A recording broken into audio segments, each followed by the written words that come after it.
Good afternoon, everyone. Muito boa tarde para todos. Hello to all of you following us here on Zoom and the folks who are following us on the various social media groups through Facebook Live and the various pages as well. On behalf of the Luso-American Education Foundation, thank you all for joining us. Thanks to this wonderful panel. Our theme is the theme of our conference, which is Roots and Routes. Or if you want to say the second word with roots, that's fine as well. Roots as in raízes and routes as in rotas, and the Portuguese-American presence in California, some of the challenges, some of the opportunities. I want to thank this panel. I love seeing a panel that I'm the oldest guy on the panel, and that's a good thing. That means that there is involvement and, well, me and José Luis, not just me, I should say that. And Clemente is right up there close to us. But have lots of people. This is an intergenerational, so we wanted folks from different perspectives. And I thank all of you for taking time from your busy schedules for being here.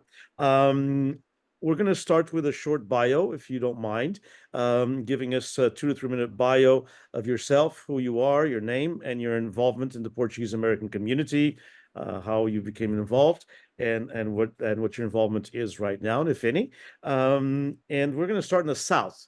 So to the south is Jimmy, and we're going to go up the 5 and the 99, and then all the way up to the Bay Area. So Jimmy, do you mind starting, please? Yes. Well, you asked for 2 or 3 minutes, so you're going to get it here, I guess. Good. So many years ago, back on the most beautiful island of Terceira, in 2 little villages of Santa Bárbara and Eiras, these little lovebirds met, and prior to my dad going to the army before his 18th birthday, his family shipped him off to Canada for him to meet his oldest brother, who my father met for the first time at that time. So that little fling between my parents ended there. Fast forward 7 years later, my father was able to attend a festa in Gustin, that where my mom's family had immigrated down south to Artesia and Tulare, and they rekindled this relationship. Many years later, 1983, I was born, one of 3 children. I attended a dual immersion program here at our local school district, ABC Unified, which went through until right about early 90s, I want to say. So I got all of that in elementary school, went on to attend Cal State Fullerton, where I originally intended to major as a international business major with a focus a minor, in Portuguese. That all went wayside. I eventually turned the tables and became a kinesiology major and focused in education, where I went on to get my master's at Whittier College. Along the way, I was blessed to take part in a lot that our community here in Artesia has, between Philharmonics, folklore group that I was involved in for more than close to 25 years, the soccer team, which I played throughout until, the wheels started falling off as well, UPC, Luso, all of that kind of helped raise me, so to speak. I had many great examples in front of me. To where when the time came to choose a path, as I mentioned, I chose education and wanting to give back to others and help with the benefits that our communities offered in this wonderful networking system. So much so that the networking system actually helped me out. That's actually how I met my beautiful wife, and we eventually started our little family. I now have an 11-year-old and a 9-year-old. I teach in one of our local school districts, actively involved in our local community still to the day. I'm currently on the board at our local hall here, Artesia DES. I'm a past president.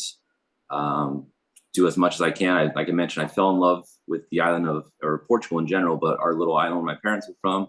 And I try and go back as much as possible and promote all that is ours. So there you go. You asked for 3 minutes. That was pretty close, right? Yeah, that was very creative too. I like the story. I like the narration. Thanks, Jimmy. Clement.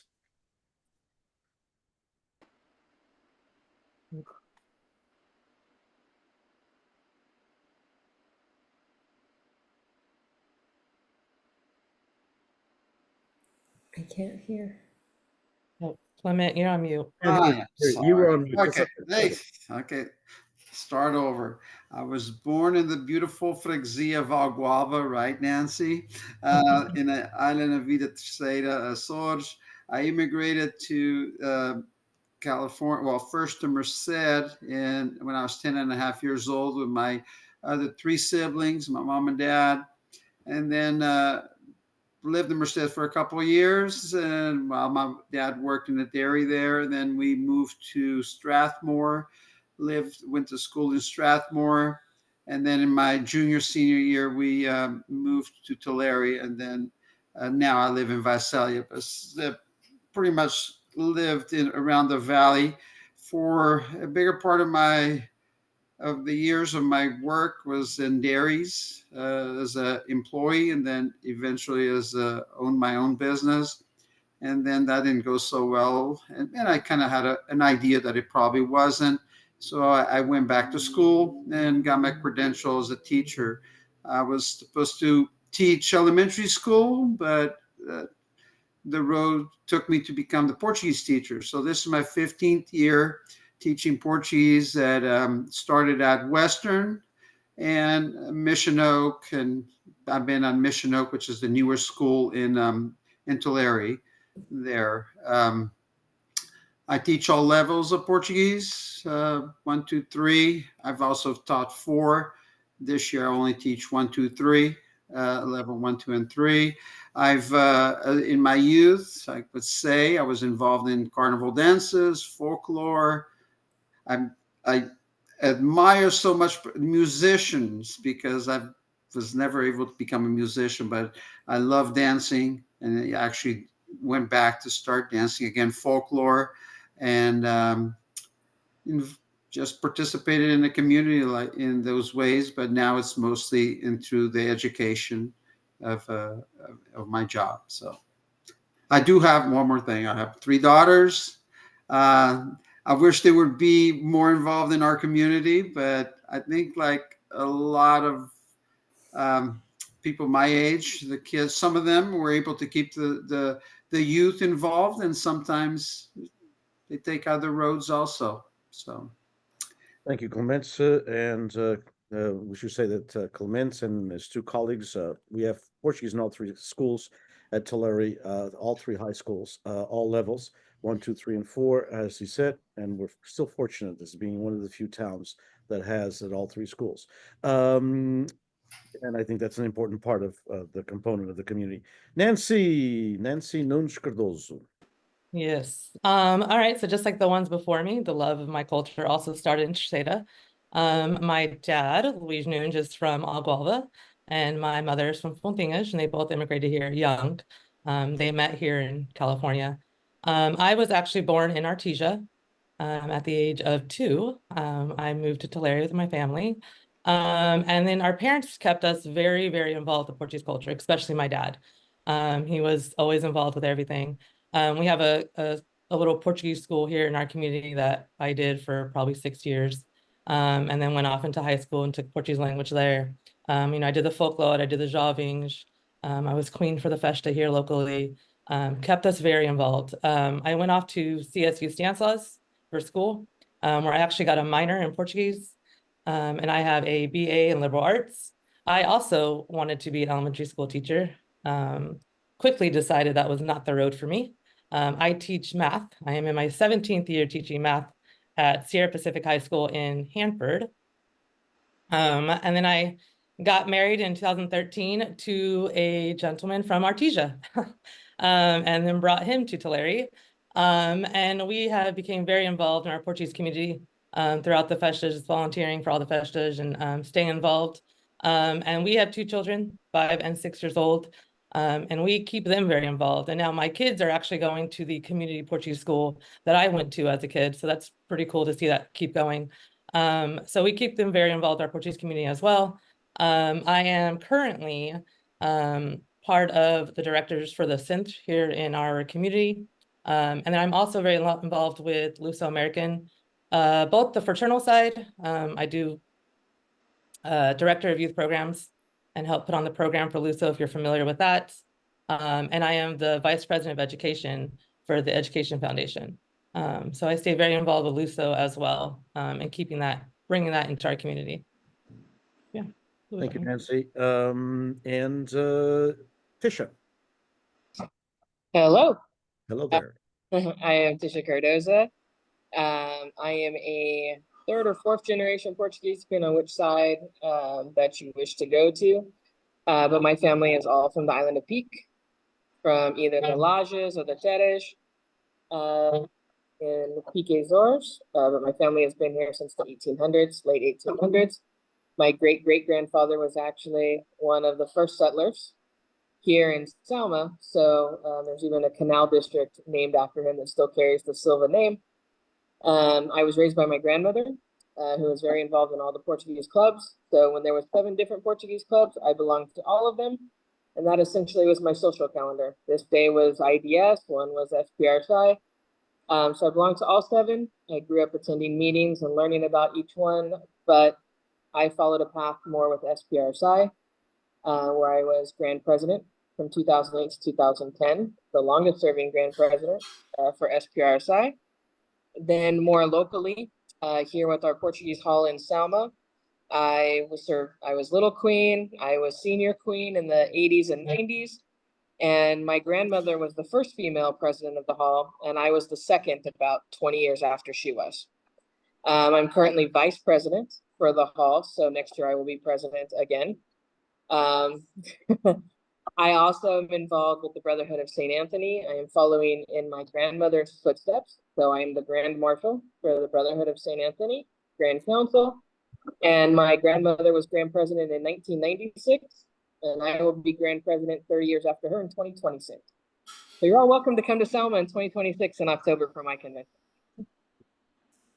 Wonderful. Thank you. Thank you, Tisha. Kevin. Hello, my name is Kevin Vieira. I'm originally from Elk Grove. My family, we had a dairy out there from my mother's side. My grandfather immigrated with his family. I believe it was in 69, I think. But yeah, they ended up starting a dairy business out there. My dad immigrated in, I believe it was 78 or 79. They got married shortly after. But yeah, we had a dairy there up till or at least I was involved in it until I was about 18. And then once I realized cows weren't for me, I went off to college, went to Fresno State, got my bachelor's in kinesiology, and then went to Fresno Pacific for my master's in kinesiology as well. Currently, I'm an assistant director of student athlete well-being at UC Merced, also their head athletic trainer. So I'm in charge of all their sports medicine. I've been doing that for about 15 years here. It's great. I love it here. What else? So being involved in the Portuguese community, my family's been very involved growing up. My parents were presidents for Thornton Fesha back in 1998. And since then, I've been doing things like I was a part of Luso. I danced in Luso for 4 years. We're becoming more involved in the Feshas up here. So my wife and I, we got married in 2013. We have 2 kids. But we're going to be presidents for the Merced, Our Lady of Fatima Fesha next year. And then we're also on the committee at the Buhac Santrish Fesha. So I can't remember what year we're supposed to be presidents, but we're in line for that. My wife was also president of the Lira Soriana band a few years ago. She was playing with them for quite a while. So there's that. Also, I'm involved in, I'm a part of the Amadores de Turlock. It's a Fricad group. So I've been a Fricad for about 21 or 22 years. So I've been grabbing bulls doing that for a long time. We've been great, been having a lot of good experiences, been back to the Azores, Portugal, Spain, Mexico to perform. So we're really, really proud of that. And yeah, I think that's about everything. So That's a lot. it is a lot. I know, especially these last 10 years, 15 years, we've been really involved, running around quite a bit. So yeah. And 20 years is 20 plus years is definitely a record for, I think, for grabbing bulls. I don't know about that, but yeah. And we'll go up to the state to Inês. Inês. Hi, I'm Inês, and I come from the other archipelago of Madeira. My parents brought 7 children in the 70s to the Bay Area. Our Portuguese roots here started with my dad's sister immigrating in the 40s in the Queen Mary And they got into the business of restaurants and bars. And one of my aunts worked at in Crockett at the sugar refinery. And they all settled in Hayward, San Leandro, San Lorenzo. One of my aunts had a restaurant and my dad worked there. Then he called all of us. So I grew up in the Bay Area. We joined a club called Club Social Madeirense and Bons dos Milagros, which is a Madeirense festa organization. I went to Portuguese school at the Club Social Madeirense. My parents went to adult school, and I was a tutor for the adults going to the adult school. I was able to help them and also learn English quicker. I went on to go to Cal State University, Hayward, now East Bay, majored in business and got a minor in Portuguese. Continued in my business career from banking to real estate, which is what I have been doing since 1988. Have been very involved in the Portuguese community, started with folklore groups. I actually was one of the directors of one of the folklore groups that was started by Irmã Amélia in San Leandro. That was Portugal em Ação. I continued to be very involved in everything Portuguese. I've served on the BJM board. I am on a sister city committee for Hayward Fado. I helped to rehab a park, a Portuguese park, the first of its kind in the US. And I run a page that's pretty popular. It's a group page called Portuguese Cultural and Social Events in California. And my mission is to keep people in all generations in the know of what's going on in the Portuguese scene in California and also in Portugal, and how we can keep ourselves all involved. My husband is from Terceira, so I have a connection to Terceira. I was raised kind of Azorian because my dad was a musician and he would always be invited to play in the Dancers Carnaval. He actually played for President Carter in 1976. He represented Portugal with a group of people from Pico and Faial. And he played in our folklore groups when we were children. So I always say that I'm part Azorian by culture. I was a queen and all that. So, you know, done everything that all the young Portuguese girls did growing up. And even taught Portuguese at my kids' elementary school. After school, I was teaching Portuguese for them and their peers. Today, I pretty much just run the page. I'm not in any boards, but I like to think that I serve all of them, that I serve all of the Portuguese people in volunteering what I do. Thank you, Inês. Gary. Hi, everyone. I'm Gary Resendes. I'm originally from the Sunnyvale, Santa Clara, South Bay area.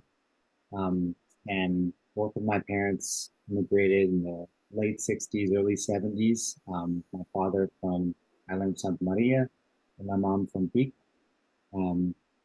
And so that was my first obvious exposure to being Portuguese and growing up in the home speaking Portuguese mostly, and then English slowly started, hearing more and more. And I'll admit, my responses in English to hearing Portuguese, but living so close to my grandparents and then only speaking Portuguese, a lot of the time that's all that we were speaking really. And I guess my trajectory of involvement in the Portuguese community started really with folklore dancing for Portuguese-American organization. from like age 2 to 18, really. And that allowed me to visit lots of different Portuguese communities throughout California. Because growing up, I would go to the festivals, and mainly the festivals at Mountain View and Santa Clara and San Jose, and sometimes some other places throughout California. But really, the Luso-American events is what allowed me to see and connect with all the different, not all, but several Portuguese-American communities in different parts of California, and East Coast a little bit as well. And then in 2008, I was the state youth president for the fraternal side of Luso-American. So that got me a bit more involved. And then after that, I went on to go to college at UC Santa Cruz and got my bachelor's in psychology and anthropology. And they probably did, I'm not positive, they probably did have a minor in Portuguese. I think I would probably been 1 or 2 classes off of that because I took just about all of the Portuguese classes they had. It was a small program. I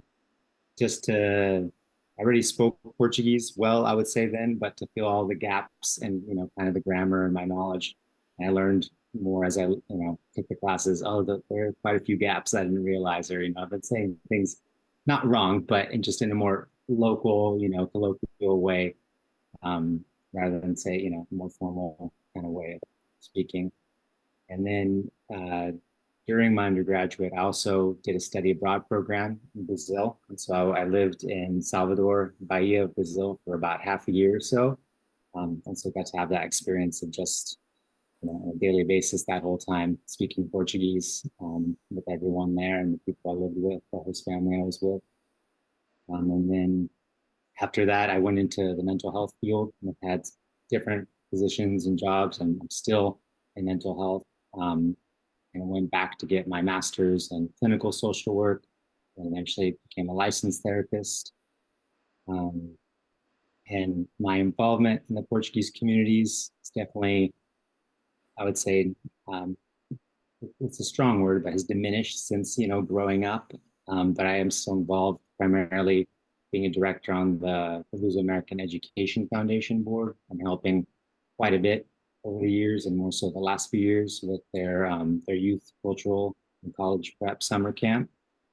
I live now in Santa Cruz the past seven years, so I attend the festa that we have here. I don't help out. I'm not on a board with that, and partly reason, not completely. I have 2 young daughters, ages 4 and 2, and so besides that exposure to them, I'm working on getting the citizenship currently, Portuguese citizenship. That's kind of the main ways that I'm involved lately. Yeah. I'll leave it at that. Thanks. Thank you. So we're going to start with thank you all for the introduction. Thank you for keeping the time frame. Appreciate that. Let's talk a little bit about the community, and like I promised, we're not going to start always with the same person. So Jimmy doesn't feel he's being picked on. We will start with this type with Tisha. I can pick on her. She's my prima. So let's start with Tisha. Tisha, how do you see the community in your area? In your case, I think you can talk about Selma, but you can also talk about the Fresno and some of the areas, Lemoore, that you know. So how do you see the community in the Selma area, in Fresno County and Kings County? What are some of the challenges? And if there's none, that's fine. But what are some of the challenges you think there might be, and how do you see the community in the next few years? Yes, Selma is a very small community on its own, and its Portuguese population is even smaller. Most of our board here at the hall, we have a board of 11. I believe 3 of us live in Selma. The rest live in Fowler, Layton, Riverdale, Hanford, etc. But we've kept it going since the hall has been here since, well, not the exact building, but it's been here since 1907. And I think its lack of participation is what we find to be the hardest, and I think that's everywhere. A few years ago, I went on TV to promote our festa, and it was the biggest crowd we had had in years, because there were people that even lived in Selma that did not know we were here and did this every year for the last 100 and some years. So we don't publicize ourselves very well. And there's newer generations that don't know we even exist over here, because our hall is kind of on the outskirts of town. And so you don't really drive by it on a day-to-day basis. So we struggle with just getting involvement, which the communities around us directly are the same. You know, I don't know specifics for them, but they have drops in attendance. They're having a hard time getting people to make the sopage. Their donors are dropping when it comes to the festa, but the Portuguese community as a whole, you know, they're dwindling. And we recently did have some issues here in order to keep our procession for our festa this year. The price went very high, and we're a very small group. And I will say it was very nice to go to city council meetings to represent the hall and say, hey, you need to work with us so we can keep going and have our procession to church. And it was nice to see that there were two people from the community of Hispanic background that were talking about coming to our festa with, since she came with her grandmother, she now brings her grandkids, and she had us all in tears that were there to try to fight for our hall and our procession. So it was nice to see that the Portuguese community at least here in Selma, extends outside of the ancestry DNA, Portuguese, Azorian descent. It's people fall in love with us as people. The words this woman said, you know, we were very kind, we treated them well, we fed them good food. And so I think if we're going to have a future here, it is bringing in non-DNA Portuguese Americans, people. We need to bring in just people that can love our culture, what we stand for. In fact, actually, our board here at the hall, I want to say, I think 3 of the board members are not Portuguese by descent at all, but they're super hard workers. They've either married into the culture or actually have just been around us enough that they wanted to get involved on a different level. And we needed a lot of help from the community this year with the requests that the city made of us. And it was great that the community came through. And I think only one that came to help us. 1 or 2 were actually of Portuguese descent. We had Chinese, we had Hispanic, we had Arab, Selma's a little melting pot these days, which is great. We have a lot of different ethnic groups, and it was nice to see them come help us as we put ourselves out there as the oldest group still in Selma. Selma's a younger town, you know, founded, I think, mid-1800s, late 1800s, and we've been here since 1907. So we are the oldest group that still is in, I guess, in membership, you know, alive, you know, hasn't fizzled out. So, but it is a struggle. So my approach has been getting people to come. You treat them fair, you give them good tasks, you give them good food, and then they want to help you later. Those are good principles to go by. And so indeed, Selma has been doing an excellent job in getting other communities. They've kind of have felt that and the festa that I attended here a couple of years ago for a project we're doing at Fresno State, I saw more people non-Portuguese than in any other place I've been. There were lots of Hispanics, Asian Americans, African Americans. It was really very interesting. Kevin, I'll turn to you. What are you, someone who's been involved in festas, and in fairness, certain parts of the valley, and especially that area, Merced, Stanislaus counties, they've been in the forefront in a lot of things in the last few years. It's an area that's especially in the festa circle. Some of the biggest festas in the valley are there. How do you see the community though, and the organizations that you're involved with? So the same question, and how do you see that in the near future? Yeah, I think, like you said, out in this area from Merced all the way to Turlock, and you know, a little further west out in Stevenson and Hilmar and whatnot, there's a really strong Portuguese community out there. And the festas are obviously they're still big, they're popular. whatnot. But I think a challenge that we're starting to see is, younger generations, even my generation included, after a while you start kind of marrying outside of the kind of the culture. So with I think this generation now, they're not always taught what's about where they come from and whatnot. I know people that are in their 40s and they have yet to go visit, Terceta, where their family is from. And yeah, they want to, but it was just not pushed to go there and see where they come from. So the Portuguese immigrants that were coming, years ago, they're all hardworking and they wanted to assimilate and they wanted to make sure they fit in with the American culture and worked hard.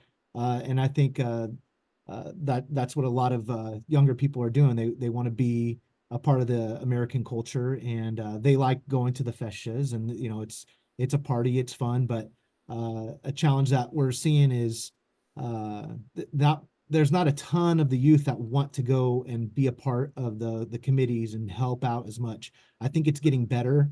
I mean, when we were introduced for the Merced Festa, we had all kinds of people coming up to us saying, finally, some younger people are coming to help. And so we're excited for that. And we wanted to be a part of that. But yeah, that's what I think. I mean, the culture here is obviously pretty strong, and people like going to celebrate at these festas and be a part of it and kind of see where they're coming from. And I think that'll continue to grow for a while. But yeah, as far as continuing to grow the culture and younger people knowing where they come from, I think that's just going to be a challenge if parents and grandparents aren't actually pushing that on them so they understand how special it is to be Portuguese and where they come from. Thanks, Kevin. Inês, up in the Bay Area, and you're part of the Bay Area, what are some of the challenges that you feel that exist there? Well, it's definitely diminished. The attendance is lower. A lot of people have passed away. Some of the younger folks have moved out of area. We still see them come back to the festas to support their parents who are on the boards. But for example, the IDS San Leandro, my husband's on the board, and everyone on the board is probably 65 and over. That's not a good thing. That's young. They're not getting the young generation to be able to join the board. So we don't know how long they're going to be able to keep it up, because what I'm hearing is that the older members are tired. So that's a challenge.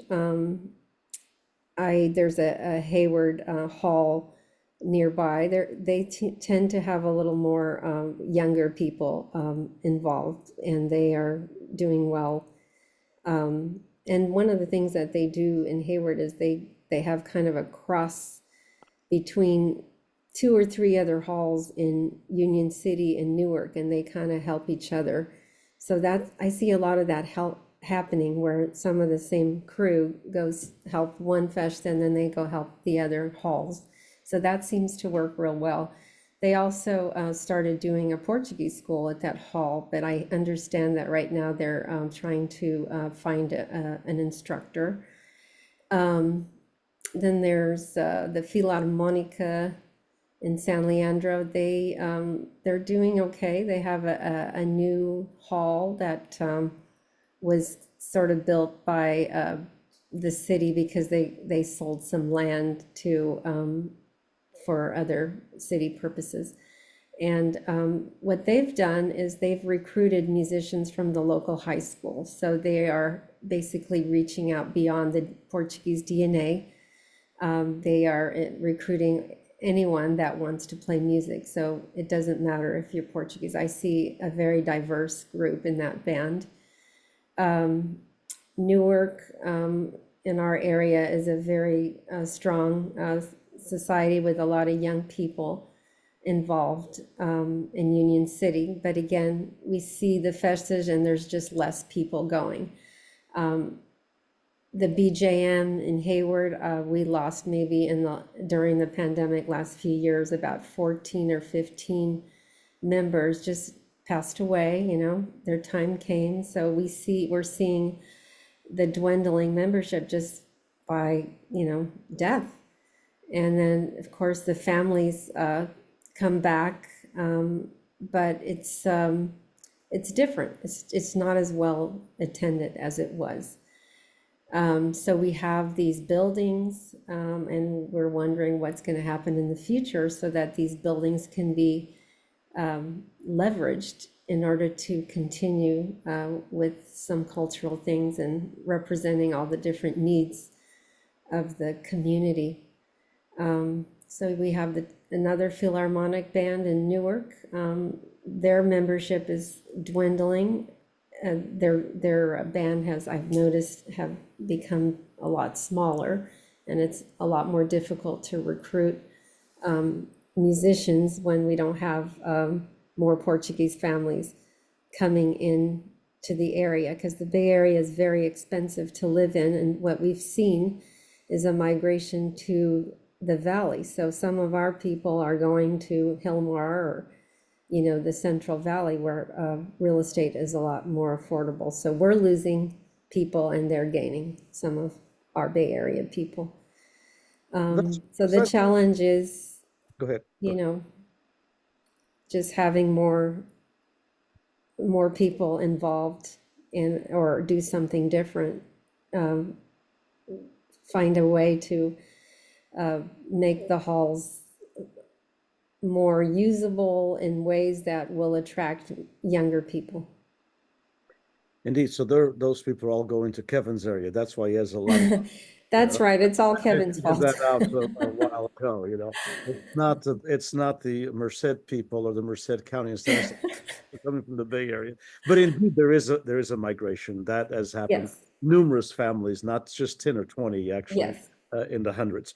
And being in the real estate business, I've seen some of them move myself. Sure, indeed. I'm sure you have. Clemente, in your perspective and as a Portuguese language teacher, first of all, maybe you should tell people, so some might not know, it's a phenomenon that we have all over. I think that you're about 130 to 140 students or more probably this year. How many are Portuguese and how many are not? And then we'll talk about the community, the same question. Well, and thank you for so I could speak about the perspective of the education in the Portuguese language. Yes, if we gotta be thankful with our Hispanic students. For my classes, I do have about 130 students this year. Again, just level 1, 2, and 3. But if you enter into my classes, it's about 60, close to 70% Hispanic students. A couple of Caucasian students, maybe an African American in between there, and then the rest is of Portuguese descent. And even on those of Portuguese descent, especially that I found out this year on a back to school night, you know, I have these students with the last name as Sanchez and Munoz and Fernandez with a Z. And then coming to find you meet their parents, you know, one particular lady who spoke beautiful Portuguese. Okay, but she's married to a Hispanic man. So there's, as we already touched on this a little bit, there's just a lot of mixing of marital, and just it's not Portuguese marries Portuguese anymore. That just doesn't really happen very much. But I'm very thankful that the Hispanic students show interest in our culture and our language. If not, I probably wouldn't have a job, or we wouldn't have 3 Portuguese teachers in Tulare, because that's what keeps the program going, is their interest in it. I really love the kids that come back, you know, the Portuguese kids that really want to learn, or that try to learn, but I actually at times, and I'm not being biased, but I find that a lot of the Hispanic kids actually seem to have a little more ganas, a little more vontade to actually learn about our culture and our language at times, unfortunately. Not always, but it does happen like that. In the aspect of the community, I know Nisha's not the biggest fan of bullfights, but one thing that I see Hey, I here, like Kevin a lot. Okay, so you know. but is for the young people. The young people, if we, like today, there's a vacada here for Our Lady of Fatima Festa in Tulare. Tipton puts on a couple of them, and it would seem for a few years ago, before COVID, it was kind of dying away. And then all of a sudden, all these kids are having all this enthusiasm to attend these vacadas, and it's really interesting. Sometimes there's got to be something to bring those youth to come to the festas, and the vacadas seem like it's something that's doing that for those teenagers, and they love it. I leave school today and, are you going to the vacada, senors? No, that's too hot today. I'm not going to the vacada today, but enjoy yourself, in our two communities here, I belong also, to the Tulare. Even though I live in Visalia, I go to a lot of functions in Tulare, but I also go to a lot of the functions in Tipton. My youngest daughter was Little Queen and Big Queen for Tipton, and Tipton also has a very good organization there, with a mixture of those farmers and people that work there. They're very innovative also in their, because I think was Mr. Vieira brought it up, that our donations is getting harder. It's not, not as many dairies are in Tulare like it used to be, and everything's expensive. So sometimes getting the donations from the dairymen is not as easy. So there's a lot of different ideas. For example, Tipton does a lamb feed and fills up that whole hall with people, and does car shows and other things like that. So it's actually, Tipton's really very successful. Doesn't have the amount of people that he used to have, like when I was in my 20s, attended and hold on, till the fest ends at 2 a.m. or whatever. No, it doesn't, but it's still thriving pretty well. I also got TDS, the new the song there, the committee there are in their mid 40s, so it's have a different energy and a different ideas. For example, again with the fundraisers, there's the Chipinos and other dinners or other things that they put in. Sometimes they have Banco night. It's just different ideas to accumulate funds and keep the community going. And actually this aspect, because when me and Nish, we had fundraisers, but our fundraisers were always so, you needed the involvement of so many parents, because it most of the time involved food. Okay, and last 5 or 6 years, I've been trying to ask, because I'm the advisor of the Portuguese Club, to give us ideas, different ideas. So it's not always just about a bake sale or this or that related to food that makes everybody work so hard. And finally, last year, I have ideas to do something different. And great, I've been asking for that for the last 5 or 6 years. So hopefully we'll get some better, easier ideas to fundraise even for our own Portuguese club. So. Thank you, Clemente. Although food is very important. Yes, it is. There's nothing like a good alcatra. But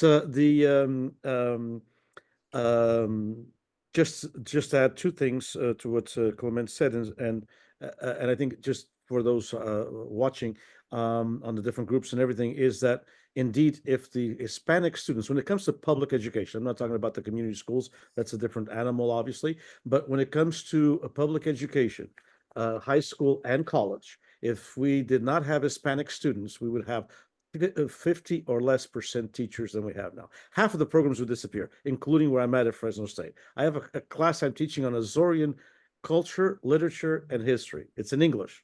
It's upper division class. I have 32 students. I have 12 of Portuguese ancestry or Azorean ancestry, and then I have 20. I couldn't teach a class of just 12 because CSUs are now asking for 15. So if it wasn't for the Hispanic kids taking Azorean literature, we wouldn't have that. And the same thing with my language class. So it's the same thing at Tulare Union. It's the same thing, everything. As a matter of fact, I think our pitch to schools to teach Portuguese, because I think that that's very important, obviously, as a teacher, is, if you open up a Portuguese course, whether it be a Merced or Artesia or San Diego has one now, or Chino or anywhere else where there's not one in high school, the thing to pitch is you're gonna get, because there's such a strong Hispanic population, have the Hispanic students become trilingual. And it's a plus for the students. They already know Spanish. Have the program pitched to that, and then we put in our Portuguese. Then we put in our dozen Portuguese, because if it's just that dozen, they're not going to start the program. But anyway, let's go on to the community aspect again. But this all involves the community. Actually, we'll talk about language in a little bit. And let's go to Paradise. Jimmy, Paradise Artesia. Artesia is the Paradise community. So tell us, everything is great, right? Yes, kind of. No, I just thought of this as you guys were over there talking. You mentioned the cost of living and how in the Bay Area there's obviously been a decline in enrollment, I guess you can say. Here in Artesia, we're doing the opposite. We're trading. So we sent Nancy's husband up to the valley, and then she sent my wife, who's from the valley, down here. So it works out. Only kidding. No. Don't let anybody leave unless they bring one down, right? That's right. It's a 1-for-1. Yes, equal trades. We don't discriminate either. Kidding. No, it's good to hear all these. We all have the same problems, and we all. I'm guilty of this. I'm an old soul, but we all refer to the past and going to these festivals and seeing all these other things. My hardest thing, and I think all of us, is coming to terms with it's not going to be exactly what it was when we were younger. The numbers are never going to be the same. The understanding language it's going to be different, and we all have to come to terms with different. And sometimes being big that's a thing of the past. I mean, our community is smaller than it's ever been. Every community probably. I can, off the top of my head, think of one family that's immigrated in the last 15, 20 years or so that is still kind of attached to the community. I find that my generation, we're not as open to building friendships with these people who have come here. The people who have come here also don't seek these type of events. So we've had to modify, the way we go about things. Our biggest hook, I guess you can say, like Mr. Clemente mentioned, is what makes our community unique, that we have a vacada in this big city, there's a bull ring. And now we have an opportunity to expose our friends who were at times were like, we're doing this thing at the hall at this Portuguese place, it's hard to explain. It allows us to kind of share how unique and different it is, and then they think we're like the coolest people ever, like our kids go to school and they talk about how they're at the bar, and the teacher, you go to back to school night, and they're like, what's this bar that your kid goes to? It's weird. But then once, like this year for the festa, I saw my daughter's principal and her teacher, and we were able to expose them to culture. They're now vacationing in Portugal. So it's different. It's not that networking to find a job, to establish yourself, to find a spouse anymore. Our initial hook for our communities was our soccer club, who has a huge history in our Filarmónica. Those are no longer our hooks necessarily. They help. They're the soul of our community. But like you mentioned, the backbone of it is other people that maybe their interests are different at times, and there's nothing wrong with that. But they're not going to have that deeper understanding, which is perfectly fine. But if we can expose myself, our spouses, who a lot of times are not as entrenched in the culture, to just a little bit here and there, and keep them around at some point, I think that's about as good as it's going to get. Maybe that sparks interest into doing other things. In recent years, we've kind of divvied up some of the responsibilities at our hall, where some of the festas are actually, in Artesia, it's unique in a sense that because we're so small, the soccer club, the Filarmónica, everything belongs to our hall. And so we've divvied up the process a little bit to where they've created these subcommittees, and at times that kind of helps with that need where the commitment is not as big for maybe some families who like it, but they can't commit a whole year to, you know, sitting there and running the business aspect of this club, which our hall has, which allows us in a sense to run the cultural side of it. So we've kind of divvied up a business side with rentals, and that's all we have, you know, bartenders, coordinators, that type of stuff. So there's been a shift, I guess you can say. And with that shift, I've noticed in the last couple of years, and it's really cool to see. I never thought I'd say this because when I was younger, to me, it wasn't as cool. Young people actually enjoy going to the hall now and dancing to Portuguese music. That wasn't a thing 15, 20. I played in the communes and all that stuff, but I was always kind of embarrassed to get out there and dance. As I got older, a couple sips of, you know, a couple beers would help. But it's different now. Like, people actually want to go there because it's so different. It's so different, and they're able to expose themselves to this thing that their parents talked about, or that, you know, their mom is Portuguese and they know bits and pieces of it. They're second, third generation. So providing that Portugal games, whenever Portugal plays, our hall is packed because it's unique. And when we were younger, we were almost at times, I know I was guilty of this. I was almost embarrassed at times to say that I was Portuguese, and it should never be that way. But people were different then. In school, like, being different was not okay. And now it's like, my kids are Portuguese. They think they're kings on campus because of all these cool things they do. So that I, in a sense, I'm proud that we have what we have and we're able to expose it to people to this type of stuff. So it's been cool to see that in recent years. Good. Some excellent points indeed. And just because to clear the record, that Clement said, I'm not a fan of bullfights. I don't go to a lot of them, but I'm not against them. I'm not going to go. So Kevin, don't worry, I'm not going to protest. But I'm all for them. It's just not my thing. But maybe when I was younger, like Jimmy said about the dancing, you know, maybe it was my thing then to go over there just to have a couple of drinks, and then, you know, you get enough courage to go into a vacada, you know, and get hit. Gary, how are things in the other part of the Bay? So we had the East Bay version, and now we're going to have that part of the Bay and Santa Cruz as well. So how do you what's your take from also observing and being part of the community? Yeah, well, I'd say, and similar to what Jimmy was bringing up, that the challenges, I mean, are specific to each community, but are also so interconnected and so similar. And I'll admit I have even less of like an ear and perspective to like San Jose, Santa Clara nowadays, although I go out somewhat, but you know, these past few years I've missed quite a few festas, and then even thinking about it now and hearing people speak, because I've always been less involved in the festas apart from just attending and having a good time and going to dance. That's what's like still around, even though I know how hard it is for those, you know, boards and people to like, it seems like every year is it going to happen? Is kind of the feeling of what I'm hearing. But they, you know, they do happen, and here in Santa Cruz as well. And I have more of kind of understanding of here in Santa Cruz, at least, that it's of how challenging and difficult it is for them to find help and to, you know, to fundraise and to pull it off. And it's, you know, from what I hear, usually from weddings and a lot of quinceañeras and a lot of other, you know, rental opportunities that the hall does to then do, you know, their weekend here for the Festa Espírito Santo. I forget who mentioned it, I think Tish earlier, but the city too, I don't know the details of this, but talking with some people that are there, the costs have increased, or, you know, or they fluctuate without kind of too much awareness or giving that notice, you know, to the halls. And so that can make things a lot more challenging and difficult.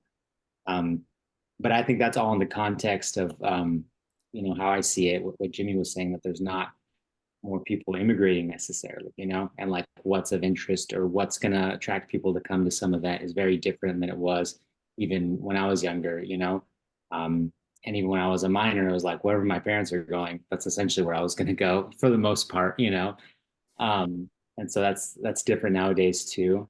And so, yeah, I guess there's not an incredible amount necessarily to add, but Santa Cruz particularly is interesting because I feel like it's almost, and there could be other communities like this, definitely. Because even when I was growing up, I never went to the Santa Cruz Hall.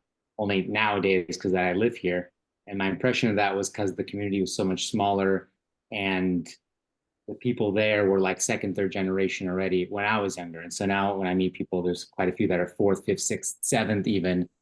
And so it seems like we're a bit ahead in a negative sense, as far as like what maybe it might look like down the line from some of these stronger communities, you know, and even just over the hill and San Jose area, Santa Clara. And things are still happening in Santa Cruz, but you don't really hear Portuguese being talked, you know, among people necessarily.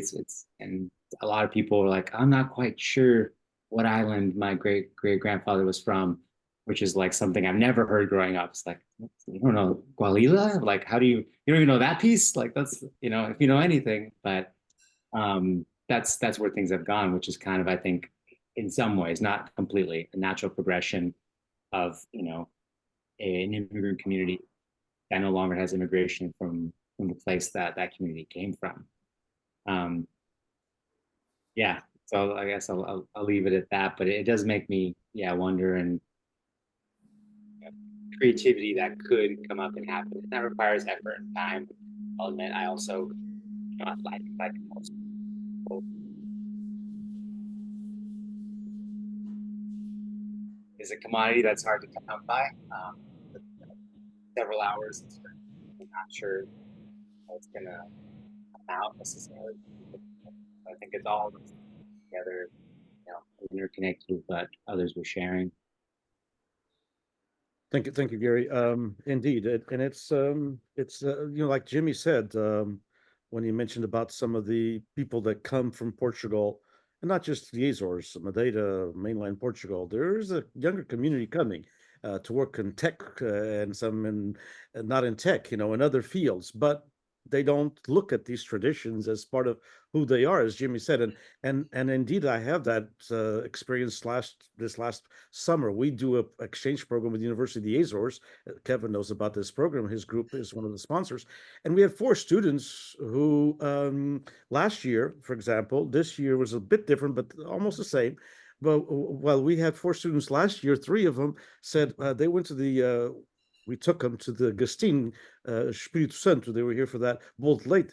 They're from Terceira. They hadn't gone to a Bold Late in, like, you know, since they were kids. And they said, we don't go to Bold Lates there. So it's interesting how there things have changed, and sometimes we think they don't, but younger people do have a little bit of a different take on, and indeed their interests in Portugal is, I think we have a bigger interest on traditional events like Baldur's Lake and things like that more than they do there, because it's part of who they are on an everyday basis. And when you're young, you just want to go do something else. You know, you want to go to the rock festival or whatever. I have this one colleague of mine who teaches at Fresno State creative writing. She's Melinda Medeiros, and Portuguese from the island of São Miguel. Her grandparents were immigrants, and her parents were already born here, but Melinda said that, you know, when she first went with her grandparents at the age of 15 to the Azores, she's saying, oh my gosh, you know, we're going to go see a Bold Lake. We're going to go see they took me to rock festivals. I hadn't, you know, they took me to all this kind of stuff that I never expected the island to have, because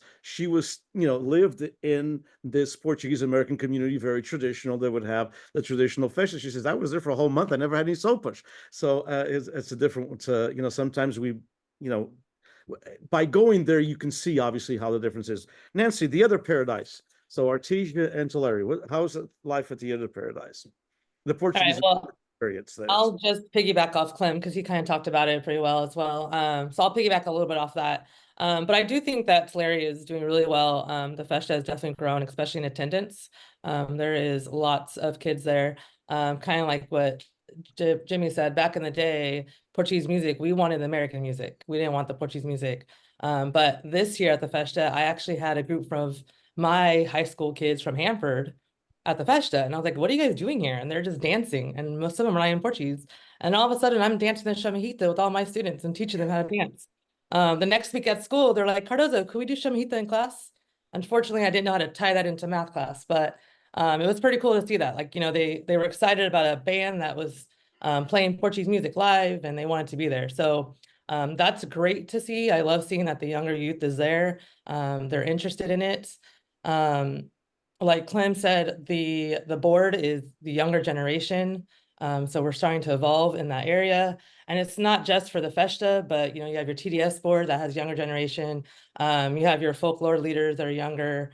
Our Portuguese community school, all the teachers there are pretty much all younger than I am, in their 20s. So that is awesome to see, because that's going to keep growing from there. So I love seeing how much our younger generation is getting involved in our community. I would say one of the challenges and what I've heard a lot of is the language, keeping that language alive. Evolving into something that everybody could keep alive, but that language is a hard piece. A lot of the younger ones are just not fluent in the Portuguese to keep that alive. The other thing that is kind of near to me that I always think about is there are traditions that we brought here from the Azores for a reason. And even as we evolve, because I know we have to evolve, and that's just how things are going to work and how things are going to be able to stay, we need to keep the why did we bring those traditions here? So as we evolve new ways of showing those traditions, we need to keep the why there, and make sure that those traditions still have the reasons behind them that we started them here. So I just think that, in Tulare, we're doing a great job keeping those alive. And I just hope that for many years to come that we could continue with this. But yeah. Okay, we're going to turn to one other aspect, and we've answered a couple of these questions that I sent to you indirectly, so I'm not going to cover them again. But let's. I think Nancy gave us a perfect segue, which is language, and I'll start with Tisha because Tisha, didn't have the opportunity to learn Portuguese. So first of all, if the language dies, as it has died in many families, as a matter of fact, in many families, because first of all, when people say, I have students who sometimes show up in class and say, I'm fluent, and then I start speaking to them in Portuguese and they can't speak Portuguese. Well, sometimes I'm not fluent and I teach it.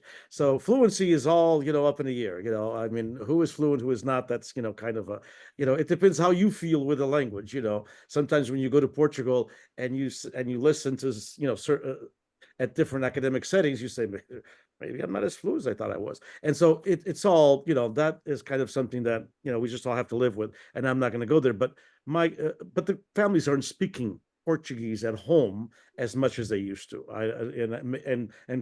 And prove me wrong, please, if it is the case. But I think that the language is an issue, as Nancy said. But I'm going to start with Tisha. She did not have the opportunity to learn Portuguese, or a few words, obviously. Tisha, can the culture, in your perspective, live without the language? And I'll ask everybody the same thing. Can the culture live without the language? If it can, why? If it can't, why not? And then the same question would be, what do we do to increase language learning, and if there's such a way to do it? Tisha, we'll start with you because you have that. I think of all the people here, you were raised in a mostly English-speaking, household. Yes, my grandparents were both born here. And in the case of my grandmother, her father was already born here.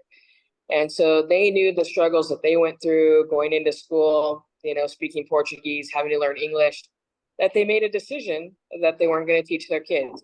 So their kids didn't learn it. They picked up some stuff here and there, from their grandparents who, basically put their feet in the ground and refused to speak English, or basically would say, I don't speak it, but they couldn't understand it, etc. And so now here we have the grandkids and great grandkids, and it's what we pick up from different things, but we don't carry on the language. I wish my grandparents would have made a different decision, but I also think in my grandmother's case, she used it as a way that she could talk gossip with her cousins and whatever, and none of us knew what they were talking about. So they used it as a way, they communicated, but even her, as her cousins started to pass away, she started to even lose the language, because if she wasn't using it, you lose it. So I think I would have loved more opportunities in our area, or even for my godson, my nephew, for him to have opportunities. And I think we're getting there with more internet classes and stuff like that he may have more opportunities. Or, you're never too old to learn either. I tried to pick up a few things here or there as well. But I think the culture can without the language, because that's what we have here in Selma. From our committee that puts everything together here, we do it for a love of tradition that's been passed on to us.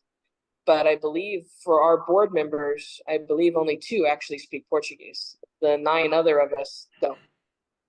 But we keep it on. It's a love for the tradition, a love for the culture. So I definitely think the culture can continue. I definitely don't want to see the language die out. But in my case, as well, I haven't made great efforts to learn. I've tried different programs and different things like that. And, I catch, again, sometimes I can understand more, but I'm never comfortable in speaking it. But I do wish I'd have the opportunity. I do hope with the advancements in the technology that there'll be more programs for younger kids, for communities like myself, where we're small and, like Tulare is not that far away, but, as we've all talked about a little bit here already, time is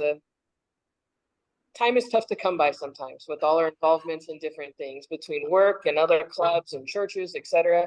And so the time to take someone, like in my case, to take my godson who has an interest, but if I have to take him to Larry to a school, that's over 2 hours in travel time plus the time for his class. And but I would hope that maybe Fresno State still has a class, and while he'll be older, maybe he'll be interested there. But I do wish, and like you said, I've never thought of it from the perspective either. There are some Portuguese kids here, maybe, but maybe the Hispanic and the trilingual thing is the way to go, because our high school teaches Spanish and French. It's taught Spanish and French since I think my grandmother went there and graduated in the 40s.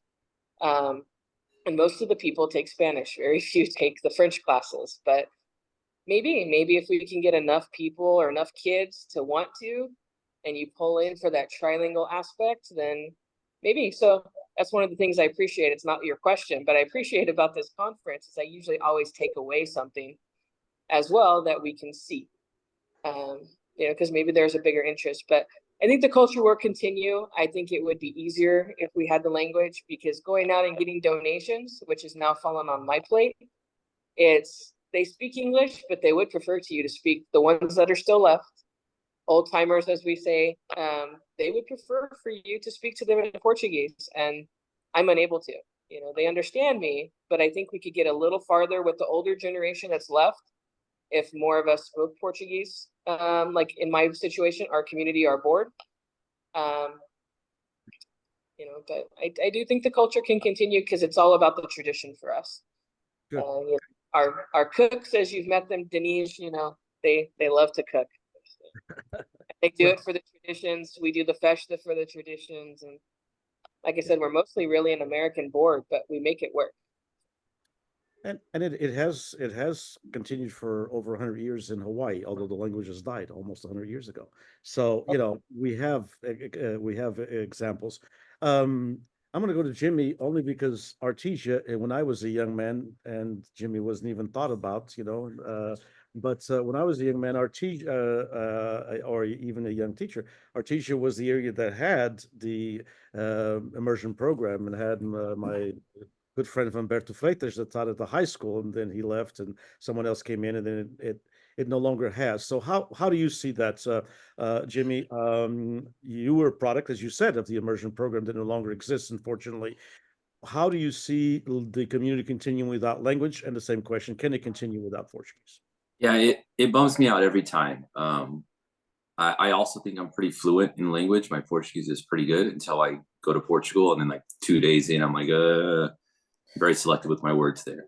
No, it does bum me out. I always had in the back of my brain that I would, with my education background, I think I'm like a methodology course away from having all my certs to teach.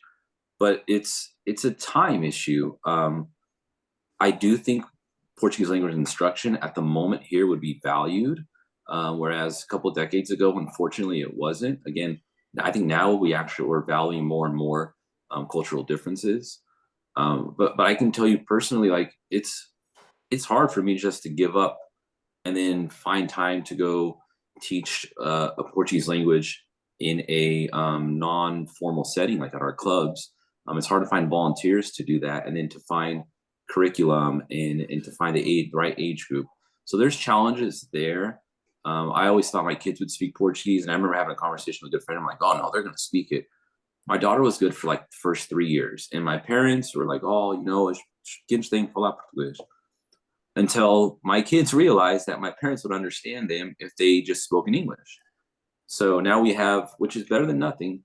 My daughter, like, she understands everything to the point where we can't have private conversations anymore because we think she doesn't know and she does. But my son, on the other hand, it's gone, unfortunately. So the language part bums me out.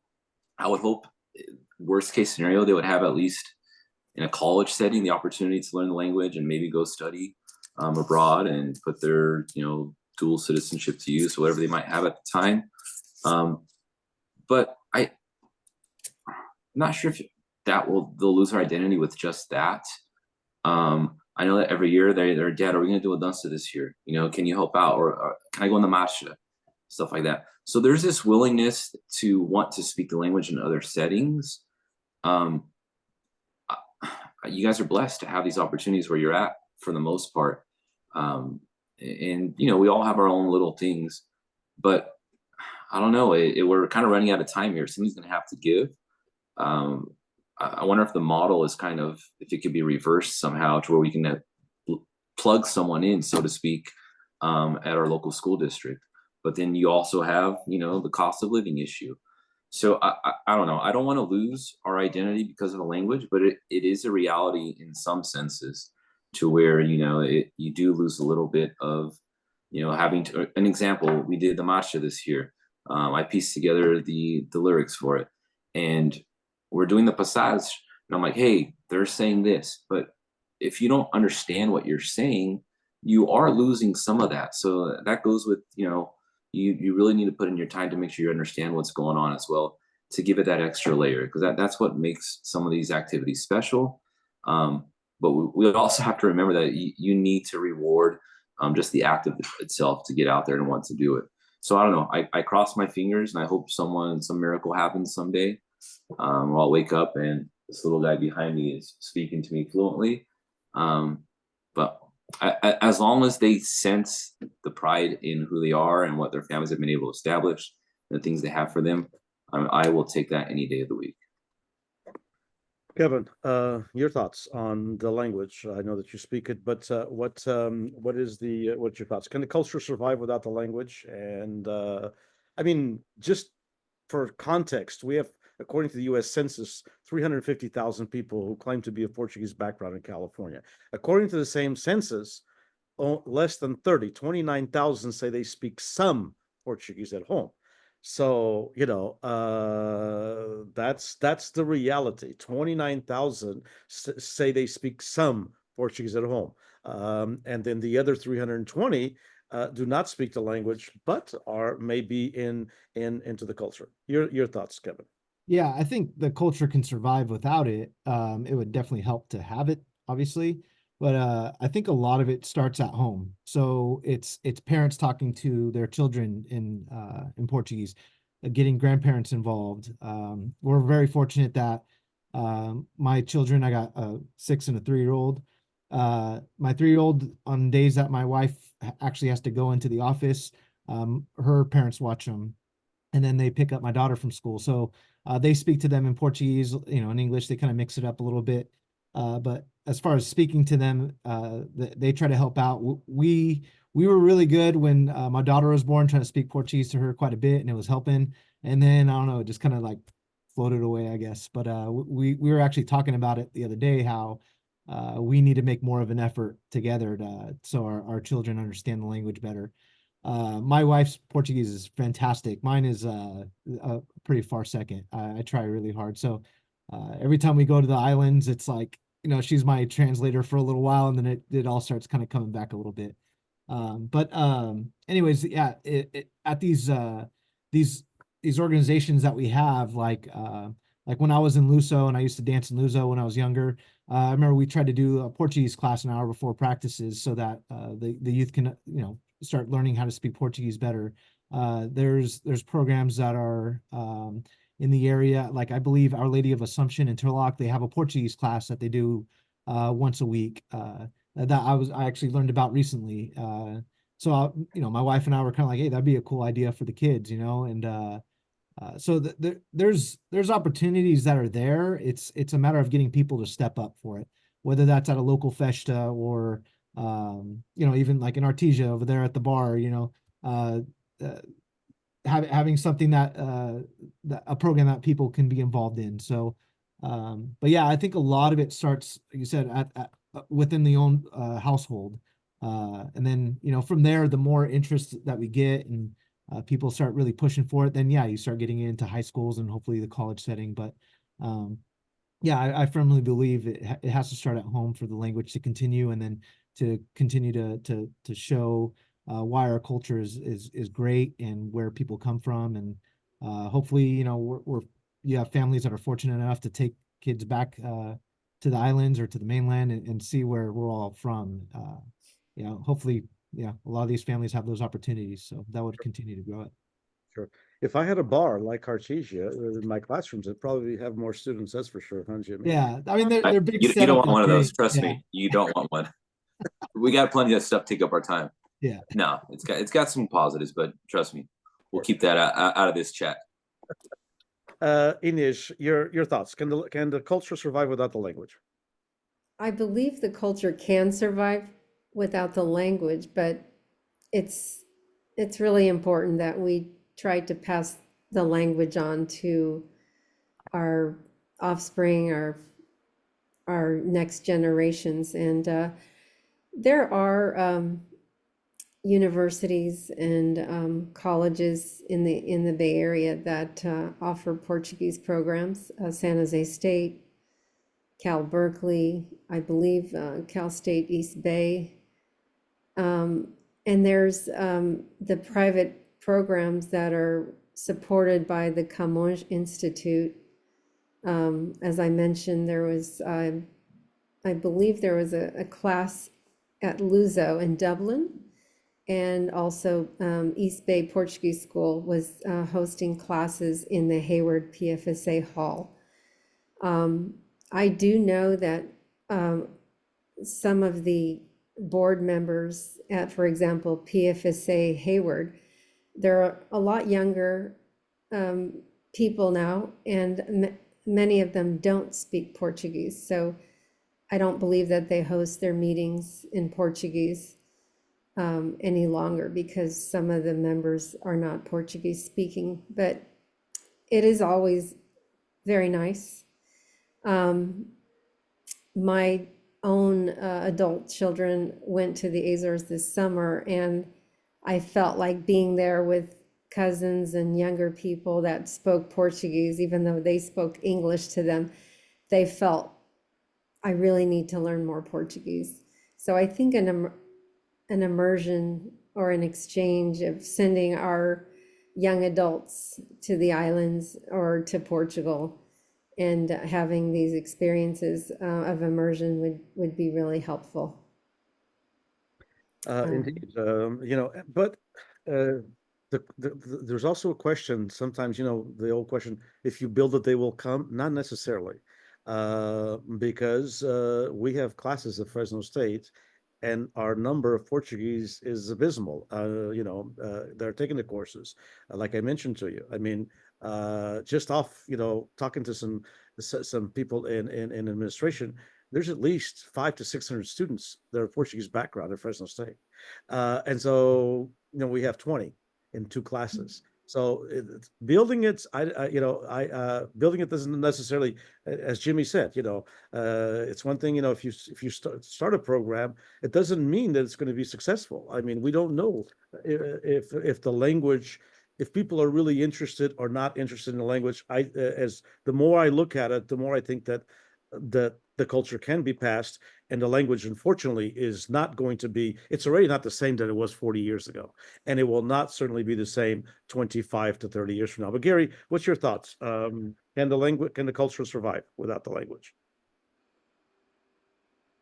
Yeah, I think in general, yes.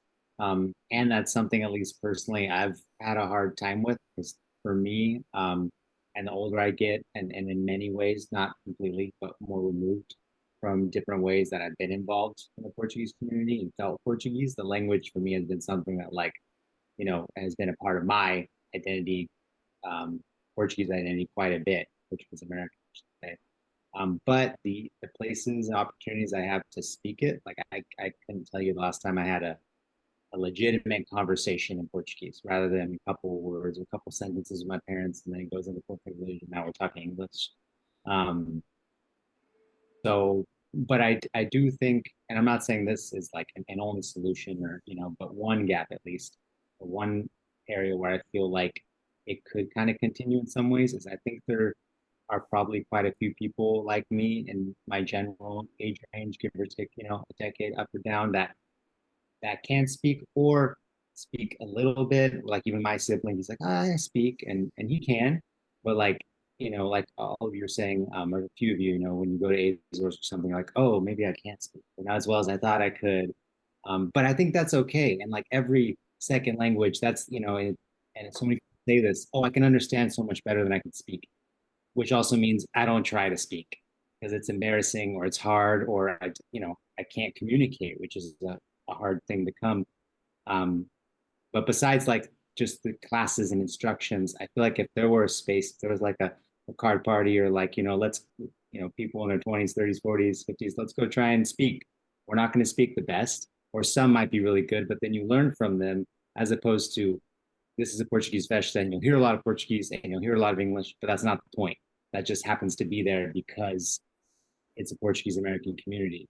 So that's, and maybe that's a bit more like hopeful, wishful thinking side of things for me because language is so important to me, but I could see those creative ways of trying to keep it alive that are maybe less instructional or academic too. Because from what I'm hearing, you know, it's hard to get even Portuguese descendants in those classes. That could be a way. I think the culture will survive without it, but that could be a way that it still is present, you know. Indeed. And there are some things that in the culture that will not survive without the language, because when somebody says something in Portuguese, it can't be explained sometimes in English, and even colloquialisms. Nancy, your thoughts? Can the culture survive without the language? What are your thoughts on it? You've been in many settings where the culture is alive, you know, like some of the Luso things, and they're not a language particular emphasis, you know, but there is a cultural number one, and then number two, maybe you could, and a couple of you can answer. Also, do you know of are in Portuguese organizations that you belong to, are the meetings still in Portuguese? The ones I belong to, no. I would say until recently, our synth meetings were in Portuguese, but recently they are now in English as well. Especially once we lost Father Martha, so then now they were in Portuguese already when I was there because of him. Yeah. Because everybody else wanted them in English. But I think that might have been the last one that was still hanging tight on the Portuguese. So now those are in English as well. So yeah, pretty much everything has evolved into English. One thing I want to talk about, and you're talking about, well, I think that Tulare does pretty well with keeping the kids with the language around them. Again, like I said, we have our community one that, you know, kindergarten through 6th grade goes there. And then our high schools in our community all have Portuguese, which is great. Is that going to keep the language alive in our community? Probably not, but it keeps them exposed to it, which is what we want as well. And then our community is also very strong with Carnaval. And so those kids go into Carnaval and they're being taught their lines, and maybe they're being taught what their lines mean, because sometimes they don't know that either. But I think the issue then is for Carnaval to work, you need an audience. Well, if that audience, because our older generation is unfortunately not as strong as it used to be, if that audience no longer understands the Portuguese language either, then what are we doing on stage, you know, with the Carnaval dance? That's all in Portuguese.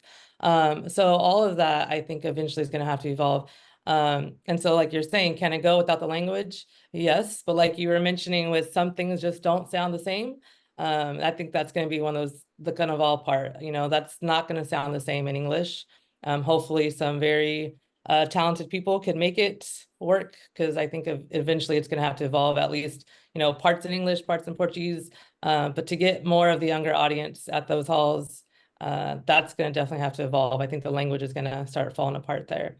So I think our culture could stay alive without the language, but like you were mentioning, there are pieces that will be more difficult to keep going with. As a Portuguese language teacher, it saddens me to say this, but I agree with you, and I think that we need to transition before it's too late.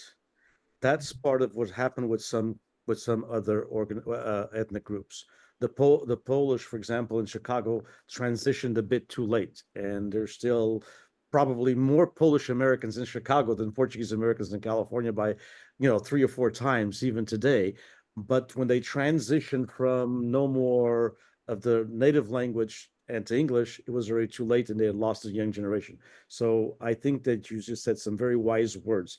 If there's going to be an evolution in some of these things, let's do it while the young people are interested in it. Let's not wait until the young people are not interested in it, and then it's going to be a bit too late, to transition because there's nobody else. And it's happened with other communities. Clemente, the last word was for yours, and this because of being a Portuguese language teacher. And you're on mute now, but there you go. What are your thoughts on can the culture survive without the language? I do believe that the culture could survive without the language, but as Nancy said, even the carnival dances, we got a very good participant in the carnival dance, Dennis Rodrigues, and even when he tries to joke about things, he's already being bilingual a lot of times on his piadas. So it can, as Nancy said, you have to have some creativity into it and start doing it already, and not wait till it's too late. I'm going to start speaking about learning language, even right in my house. My oldest daughter started kindergarten not knowing a word in English. And then through her years in school, she lost it all. My other two, the same way. Yes, they can understand what we're saying. And I give so much credit for those parents that can continue on teaching their kids to learn the language, but it's very hard. And why is it hard? Because you get home, both spouses work. You get home, you just start speaking English, and then it's not like me going to my mom's house where I have to speak in Portuguese. It's much different. And the learning of language also has to be a desire that you really, really want to learn. We've gone, my 15 years at Niche is 20-some in the high school, and we've had plenty of kids. I could give 2 examples right now. The students that I have. I have a student that took Portuguese last year. His parents were born in Toledo, Spain. And he speaks Spanish, so he's got the background, but he has the desire to learn language. He'll come into my room during lunch, and all we speak is in Portuguese. He uses, because he's grabbed his phone, listened to the Brazilian dialect in Portuguese. He uses the Brazilian dialect, but we are having a conversation in total Portuguese. Okay. And he took 1 year Portuguese. I have this other student whose mother immigrated the same time I did. She was 10 and a half years old or 9 years old. She's a language teacher, married to an American gentleman. This kid, he's a senior this year, speaks fluent Portuguese, fluent. And so one time I asked him, how'd your mom do that? Because your dad didn't speak Portuguese. It was just your mom and your grandma. Secret, I should have done that because I used to put my daughter in front of the TV watching Barney, while this mother put the kid in front of the TV listening to Portuguese videos.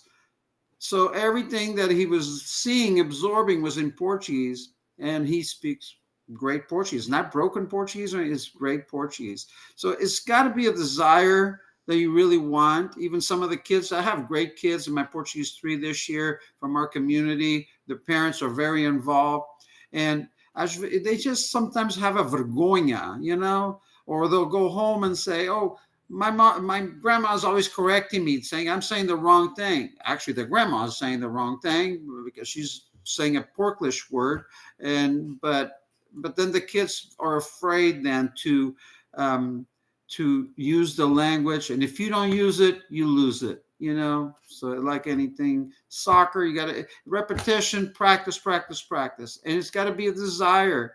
I have kids. I have a class that I do soccer, PE class, and I have Hispanic kids coming. Ooh, something that they read from Nehemiah or something in Portuguese. What does this mean? Oh, and they'll start saying the language. A lot of times the phones could be an easy way for them to help them learn, but they're too interested in using the phones for other things instead of learning language. So it's got to be a desire, a want. Thank you, Clemente. I had a couple of questions, but we've gone for a very long time, and I don't want to take all of your time. I know you got busy. There's a vacata going on in Tulare for those in Tulare. So, and indeed, I think that the things that are fun for students or for young people in general, whether it's a classroom setting or non-classroom setting, a vacata is fun. I mean, you can go, you can be with your friends. You don't have to speak Portuguese. You know, you can listen to music. So those kinds of things are a bit more enticing than obviously bookwork or anything in that nature. But I'm going to ask José Luis if he has one final question for anybody, if he does, or a comment. And then I also have one final thought from everybody that I'd like to give. Well, just a comment. I really enjoyed what Clement was saying. I think he's right on. As you know, I taught and I speak 4 languages. Learning a language is a tremendously difficult intellectual exercise. It's not something that you do just in passing by. I'll give examples of 2 people that speak Portuguese very well, and they were my students, but I don't take credit for that. And there's 2 father singers, as I was saying. More than that, there's 4. Crystal Mendes de Garcia.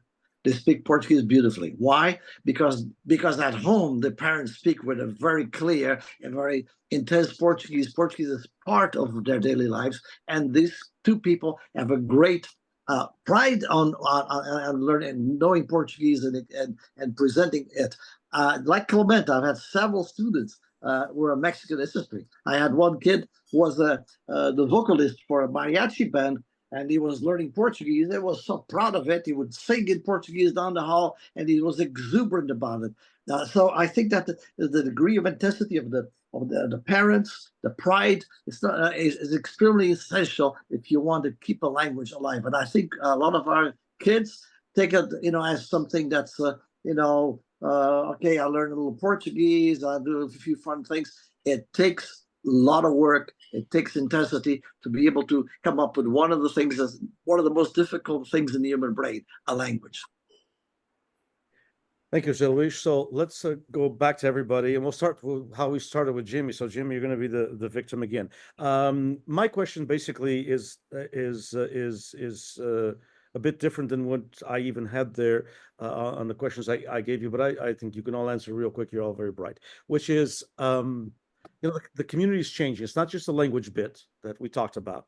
It's not just, things are different and your kids, I'm sure those of you who are young and have kids, as you mentioned, 3, 5, 7, 9, 11, they're also involved in other things that the prior generation wasn't. My kids were only allowed to go to the Portuguese school, so that's why they liked to go, because it was the only place they would go.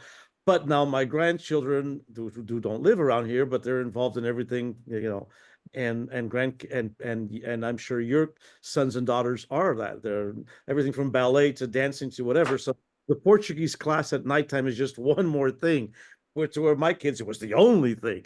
And so it was great for them.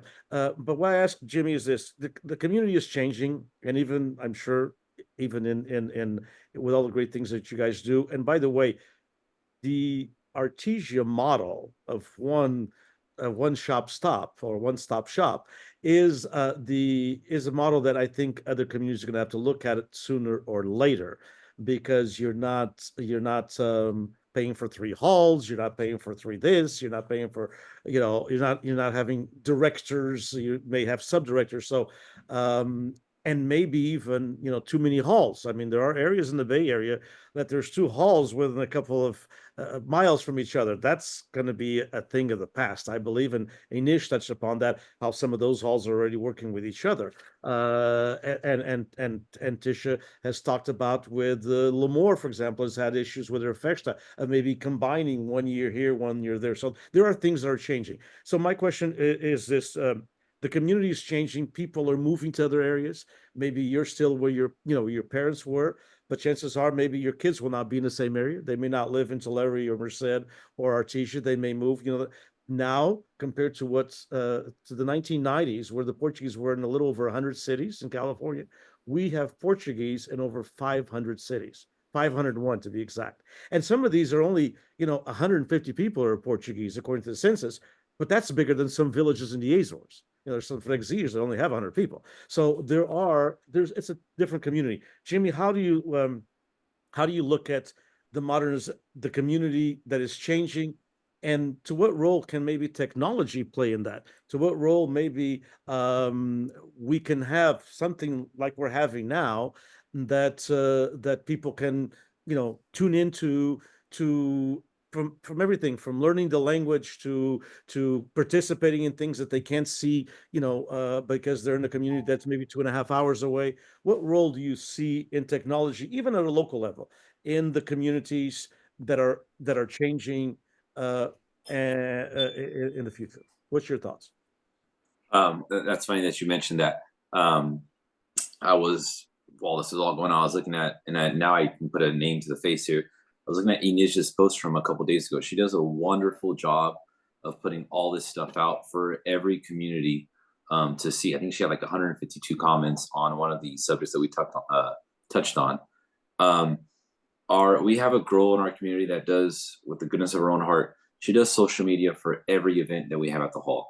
And events are anything from, for example, tomorrow we're having a poker night fundraiser, to help purchase some of the maintenance costs that we need for our building. So social media is a huge tool for us, and everything always looks better through social media, right? We have to remember that. But she does an amazing job.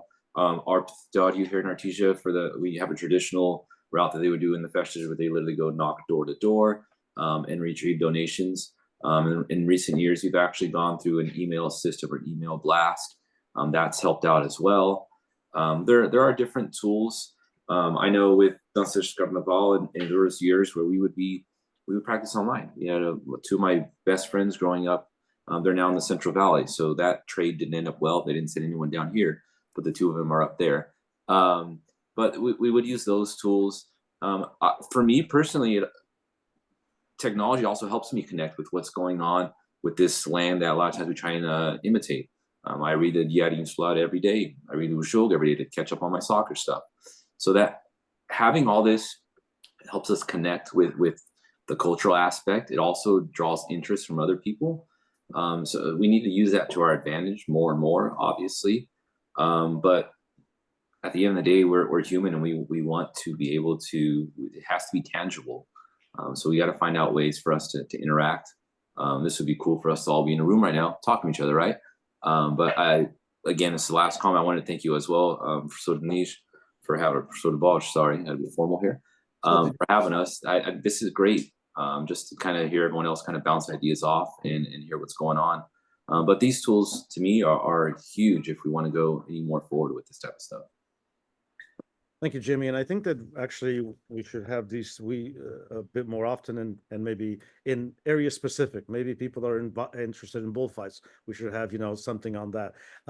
I can moderate it because I'm neutral, but and I can put the group of Fukash against each other. Kevin knows what I'm talking about. And so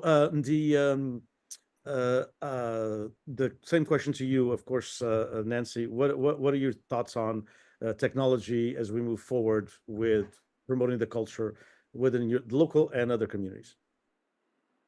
I agree 100% with what Jimmy was saying, that we need to use social media and other aspects to promote what's going on in our communities. And then, we have our local Clemente who does his interviews and posts that. And for the older generation, they love that. They love to see that on YouTube, especially those ones that can no longer go to the hall all the time, but they get to stay close to what's going on at the hall.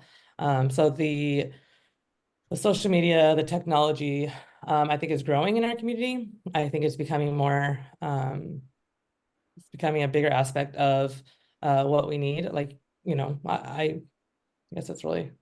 I just 100% agree with what Jimmy was saying with having that person that's gonna, we don't, I would say that Artesia does a very good job with promoting their events on social media. And I think a lot of us could learn from that. Because I like even here in Tulare, I see them all the time. And I think it's great. So I think that a lot of us could use that a lot more, promoting and getting people out there. So Yeah, indeed, and maybe professionalize it. Indeed, as you said, Kevin, what are your thoughts? Can technology help us, keep some of the culture alive? And Yeah, absolutely. I mean, I agree. It's using social media. It's using things like YouTube, posting videos of stuff. That's just going to continue to keep things going and keep people informed. I mean, my dad watches YouTube videos of things going back in Terceta all day long when he's not at work, so every time I visit, that's what he's doing. But even then, we like to show our kids videos of whether it's me in a bullfight or whether it's we were involved in the in that masha a few years ago, that got to go to San Joaninhas, and my daughter was involved in it, and we would play the video over and over again just so she could see that how cool it was, and then we show our friends that, so people will start seeing what are the cool things that we do in our culture. But yeah, definitely keep it going. and Tisha, I know that you're big on social media, and the hall has been using it. What are your thoughts? It's a way to bring people in, and even regular media, because you've done also some regular television. I have. I definitely think media in general, but social media, it's obviously a change for us here. Everything used to be in the newspaper. I don't think our paper is even printed anymore in town. I think it's gone completely digital as well.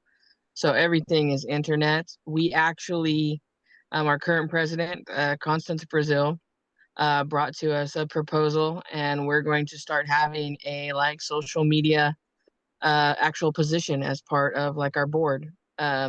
Just because it's so valuable that it needs someone that can devote attention to it.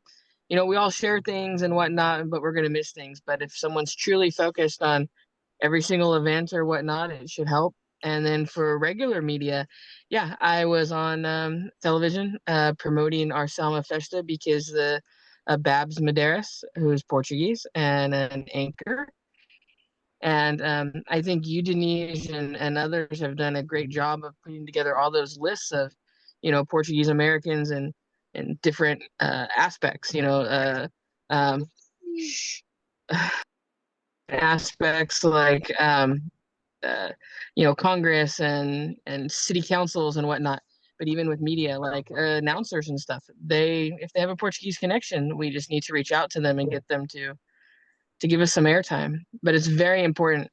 The day or the weekend that I went on to with Babs, it was a 6 a.m. spot, and there was at least 20 some people. I had started to lose count that came up to me that day. Oh, hey, I'm here because I saw you on TV. I'm like, great. So definitely social media all media needs to be, it's a staple for us to continue on. Yeah, indeed. I think that we need to, as was said by all of you, we need to sell our product a little bit better and bring in others that may not be Portuguese, as Clement said, but liked some of the stuff. Clement, of course, social media is different in schools. Schools have to be careful with social media. But what are your thoughts on that? I know that some of the factions you're involved in are big on media. Well, for the school, the social media in school, of course, it's everything surrounds around social media. But I've actually think that schools we're pushing too much social media, and I think they've come to the conclusion that maybe it was too much. And I actually see with a lot of colleagues of mine, they're pulling back a little bit more from the work on the computer, the social media, and do more paperwork. Do more the hard copy work, because it wasn't I don't think it was working as well as maybe school districts thought it was. In respect to the communities, I still feel sometimes that you have to have somebody who really knows what they're doing. I think in Artesia they seem to know what they're doing over there. In our areas here, I think things could be advertised a little bit better. Sometimes I find out is actually from some of the kids. Oh, because they're all into the Snapchat and all that stuff, and I'm not, and so I don't get all that. And I'll actually hear if something's going on from them, or even. Sometimes I hear from my mother-in-law, who's never leaves the house, but knows more information than I do. But and then that takes me to the YouTubes. For like Nancy said, for like people from like my mom, my mother-in-law, they don't go to halls anymore. And like my mom, when the Festa da Guava, watching the sound, that just brings a lot of memories, a lot of things, and it's just beautiful to watch. And she'll watch those types of things all day long. Which sometimes I think it's a little too much, also. But at least they have to do something. There's got to be entertained with something, and that YouTube videos from the Zilhas, from their villages, das cantorias, as danças de carnaval. At least that keeps them to doing something, if not, and through the rest years of their lives. So, yeah. Inês, obviously social media is important. You have a social media group, so tell us a little I bit. think it's very important. It's been very successful. We get a lot of information out, and there's a lot of things you can share, documentaries, not only what's happening here, but what's happening in Portugal, because people here want to know what's happening in the islands. And there's people there that are interested in knowing what we're doing. They want to understand our culture, so they join in. We have a group that has 15,000 followers, and there's probably at least 3,000 that see our stuff, pretty regularly. And if we have a really interesting post, it's not unusual to get like 500 responses.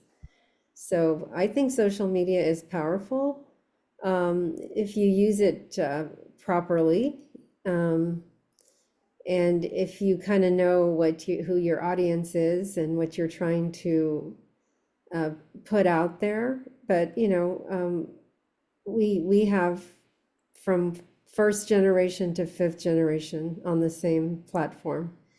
And one of the things that I'm hearing from people is that they do want to learn the language. They want to know where Portuguese classes are being taught. And they also want to know how they can continue the Portuguese culture in some of these remote areas where things are a little harder. And there's people that are interested in maybe doing a task force group about how to keep the culture alive in the next 10 years, sort of planning for the future and coming up with strategies in certain areas of the state that are going to be more challenged, and how to make that work so that the culture doesn't die. Thank you, Inês. It was interesting, that one post that you put. I follow you, as you know, and it was interesting to read all the comments. I think that's the one that Jimmy was mentioning about, what's the culture like in your area. Some of them I read, then they're a bit of fiction because, yeah, and some people just write one word, thriving. Okay, well, what the heck does that mean? Yeah, well, I kind of get them I have to say there's some very elaborate. Yeah, you We always ask a lot of some questions. of them did, but there were some very good thoughts, including from Michael Souza in up north. I think Yeah, he I hit like him too. a lot of things. I just wanted to end by, of course, first of all, thanking all of you. Second of all, by sharing something with you here real quick, because we're talking about the Portuguese. So PBBI-Fresno State, we started this only because people have been bugging us, and it's not like I have a lot of other things to do, but we did this. So we have this online called novidadesnewsletter.news, and all we take is basically one item or two. Some days it depends on my time frame, And Jimmy mentioned that he reads the Portuguese newspaper Diário Insular every day. I do as well. I just don't. But a lot of people can't read, unfortunately, Portuguese, and so even people who can talk a little bit Portuguese but can't read it. So we've put this on, and every day we have one or two, sometimes three news items that I feel is important. We don't try to do a lot of political stuff. We try to do human interest stories. But this is just to tell you, it's not I don't want to go see it. There it is. But it was just to tell you that we just started this about in July and of last year. We've had over 500 stories put in there, and last month we were very surprised. We reached over 38,000 people. So 38,000 people that are so people are interested in the Azores. People are interested in Portugal. It's just that sometimes they cannot read, they don't have the luxury that Jimmy has of reading, in Portuguese. And so, and so it's a service. So I think more of these things that we can do. I think that more of these even online conversation courses, and I'm open to working with that as well. Just folks need to understand, though, that you don't learn a language by that way. I mean, all of you that know Portuguese, you know how you learned it. If you were born there, you learned it there. If you were born here because your parents spoke to you all the time, or grandparents. But learning a few words and having Portuguese conversation evenings on Zoom or anything like that, I think is a great way to promote even the festas themselves, and so on our part of PBBI-Fresno State, we're committed to registering who we are, and we're committed to creating as much new narratives as we can. We're open to working with anybody, especially in the Valley, but also throughout the Valley, throughout the state. Kudos to all of you who are doing all of the great work. I thank you for your work, whether it's in a Portuguese hall or a school or a Furcados group, and I do go see you once in a while, Kevin, and whatever type of organization you're involved in. They're all important. They need to continue. They need to reinvent themselves in some cases, as most of you have said. But I think that the Portuguese-American presence in California is strong. But just to end with Manuel Reis, which was one of the founders of the Luso-American Education Foundation many years ago, over 50 years ago, Mr. Manuel Reis, in a conference done already 37 years ago, when conferences used to be held in Oakland, and no longer there's hardly anything Portuguese in Oakland. He said, I believe this was 37 years ago, I believe the Portuguese culture will continue even though immigration had died. At that time, it had already pretty much, died in great numbers. But he says, but we must fight like hell for it. So that's what I leave you with. I think it will continue, but we must fight like hell. Thank you all for all you do. And thank you so much for taking time to be with us. Appreciate it. Take care, everyone.